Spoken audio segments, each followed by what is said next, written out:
sé na choioch le íon módach scialach a chód raimse go mór na de leif mi an thoiseach na de bha mi ysgol. Char mi sé ddiafedd cwedyn mae un dyn choioch. Agus charwys am ffiwr de fawn a cael a chasgialach sio gydwch iodoch edrych fi ymunwch ag de hanesyn agus gydwch yn rwtyn a chwrdynnu ac einstoch y cli.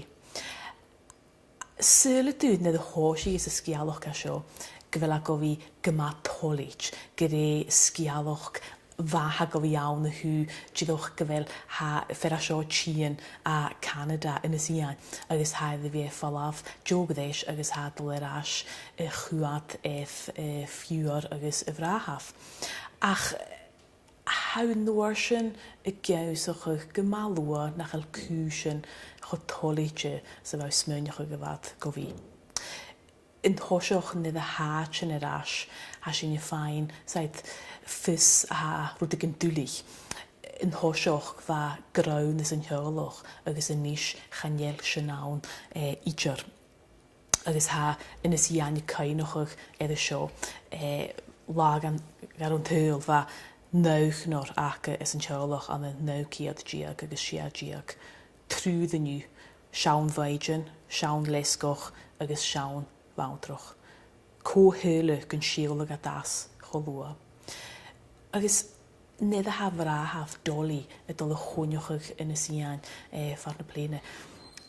Hai ffaddwch gyn mi chwrstoch heg yn nis a sio. Siw doiol y por gan y sio fi. Por gan y sio fi chod doiol na fra haf y cwnioch ar y chele. A ha doli na iesio ha bunch. Agus chanel a cwrstol. Hanel ys ac de chanes a tri chele am y doi. Ha dy fiach yng Nghymru. Fwyd y gynnyl larag am y cwmyntus mamriniad. Ha dy dog an y roiol. Agus ha dy fiach yng Nghymru y brin i chele mae un rwydyn. Agus yn y sian y siawtyn ga doli jalafan gan yn tiolwch ga am y Canada. Agus ga doli dy ta fiach yn ni dydych ddod gyfela chotoli dy mae un sio. Ach, gasyn. Ha diolch ysmynioch o'ch wel. Chan i leisyn gybrach dol y chwnioch o'ch ben yn y sian y fasig. Am cwrs na cwnioch a gybrach yn tiolwch o'ch ysrwydyn. Agus ha dwlich ga diolch o fi. Ysad y dod ddod gyfla doiol mae un y jalafan a sio.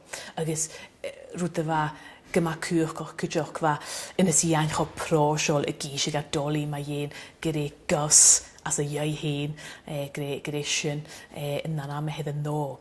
Ach, fa doli harwa ticsyn di fa cwtrmwch mae un sio harwa ticsyn gys. Agus rwydele stoch y ganych ystw gymalwa. Tiolach yma sio, gas at sŵas gwlad chile, dang at torwyd yn gwlad chile, ach yn norsyn, a triplad y hawn hw canan, bod na ha syl yn tiolach a sio idda aharwch o gwir. Chai yn y sian i Canada, sa chyn yr as, sa fiach yn i brin di frahaf is y galig, agos ham ysmynioch o gyfel ha iafau anysyn a ha gyddoch cho cwachgoch, nid ha brin mae un eisiau ni fi brin is y galig. Hagra hami ski, gle ski ar sesing. Y chygge di strwgych trochanan far yn bafis gi fi dawse. Sa sy'n chosnog, ia fai chosnog an. Agus ha anne an cwtioch, so ha dol gachi sa cwnioch ag anne. Agus ha eisiau doiol, ha chod doiol eichen, a ha eisiau clerwyd an cwtioch, sa yw fain ymach cholwa. Sa gyfel eisiau ha gael addwchus hw brahaf. Galafa fwy yn cor y daich i bliona. Charwa chiliach. Chat y haelian ydy fas i'ch na parant yn ac agos niaid nieles yn tiolwch. Agos ha eisiau chwmi holi ti mae un sio. Hai dodych ddod gyfel i chod holi jeic agos ham cod gyfel go iddo. A chan i gisio ga cymar a hai i ffaddoch gen. Agos dynia is y choirs nog gyffwynoch mae un yn y sian eisiau gisio gaif. Daid cho masaf a gianw. Ach, catch rwa, nid fa cwysyn y garwch agos is yn tiolwch. Agos rwyd ha aidyn noch. Si tiolwch o hwnde agos bachor a wyr y rwyd yn y fiach ma'n briniad. A chaniel a ticsyn y chele. Agos sydd sy sio ha rwyd yn y nwchgych far y felw diolch y ticsyn. Dyd chod dwlich sa ha yn cwrach a hawn atrad. uadan nefs du lévach scial nefs du lévach rút sa mí harút gin séú amach gut agus á graútéin sin cuaach ha staat ha a bhí a lévah go ríist agus sin ag módach an seo ned ha gra háisiich ina síán a conaltrach me chor an tuil. Fiachan lara go gad cial sa mí ach fúl hanne agus caine chaneatara. Agus sin tíadach a seátain mar a bhá cúsin a in teolach a bheit seo. Si scialach go má fata a seo agus féim tú lévah túras na gas an úirt a ghistoch gáil ha fécin cimar a bhain teolach a seo ba hús agus bha crowdhrálan agus péirichin an agus a chaiar cúteach ag tíide choci agus ha fécin jolabh chuldaineach cúlach ha féin jolabh cúteach ged béthe anas béthe dólaí. Amtioch fudela ha gymas nog ma yin ha in is ians het lua session het falaf ach hou feken doch seul en jyn kan thuis agus si jalaf elle a ha gyma kuachkoch san ma yin ne ha prima yin doli agus man vana votoch geduamoch ha adochus gachnaaf agus ha sin doch cholaje gavavogie mas de genistiga agus ha fécin imime doch jalaf gan horsin éth doli agus anna cúteach ha héine tot in dhéanú na be haise san nach lé agus had go seach a dúine có a chéle a chanil duine a gíise a chéle déine fallch gan in garíú a hake agus in nuairsin ha duine tín chun an taich agus ballichjóga le den choioch agus siatsan in jogin ag nachal féime sin sé dólaí anna agus ina síáin. Siatsan in jogin ag go bhfuil uirte de gaion a rialite agus seoch íomh choláide an rút a chódaine in clé. Snúta na sin sealting an tuil, snúta na cheil sin sealting an tuil.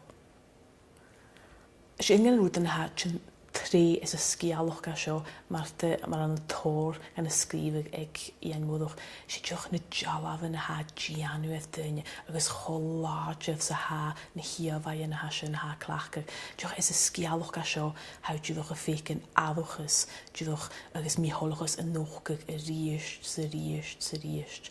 Agus duine stoch há cuaat arás iad an béthe agus chanel cúsin a ggóilstoch mar bachór agus in teolach a seo hadídoch cho a rialeit bo chéle agus cho míholid cho Jeffreyide chanil a tiks cacha chéle ach sé rúta ha íon módach a Giannu hadúch a Giannu rút an cho soliath. Ha is ag deafiach in gra sa a Giannu an dóich.